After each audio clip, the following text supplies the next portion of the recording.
ചേർച്ചക്കാരില്ല, ചാർച്ചക്കാരില്ല, മക്കളില്ല, പിതാക്കളില്ല, കുടുംബങ്ങളില്ല. ഇതൊന്നുമില്ലാത്തവണ്ണം പരിശുദ്ധനായ റബ്ബിനെയാണ് നാം എല്ലാവരും വിശ്വസിക്കുകയും സുജൂദ് ചെയ്യുകയും ആരാധിക്കുകയും ചെയ്യുന്നത്.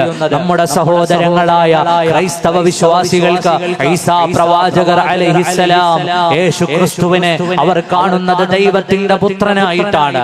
അങ്ങനെ വരുമ്പോൾ വിശ്വാസപരമായി നാം രണ്ടു ചേരിയിലാണ്. അവിടെ വേറൊരു കാര്യം കൂടി നമ്മൾ ചിന്തിക്കേണ്ടതുണ്ട്. ആലോചിച്ചു നോക്കൂ, ഭൗതികമായ അധികാരങ്ങളും താല്പര്യങ്ങളും മുന്നിൽ വെച്ച് പ്രവർത്തിക്കുന്ന ധാരാളം രാഷ്ട്രീയ പാർട്ടികൾ നമ്മുടെയൊക്കെ നാട്ടിലില്ലേ? ആ രാഷ്ട്രീയ പാർട്ടികളിൽ നിന്ന് ഒരാൾ മറ്റേ രാഷ്ട്രീയ പാർട്ടിയുടെ പരിപാടികളിൽ പങ്കെടുക്കുന്നു, അവരുടെ കൊടി പിടിക്കുന്നു, അവരുടെ തോരണങ്ങൾ തൂക്കുന്നു, അവരുടെ ആഘോഷങ്ങളിൽ പങ്കെടുക്കുന്നു. എന്താണ് സംഭവിക്കുക?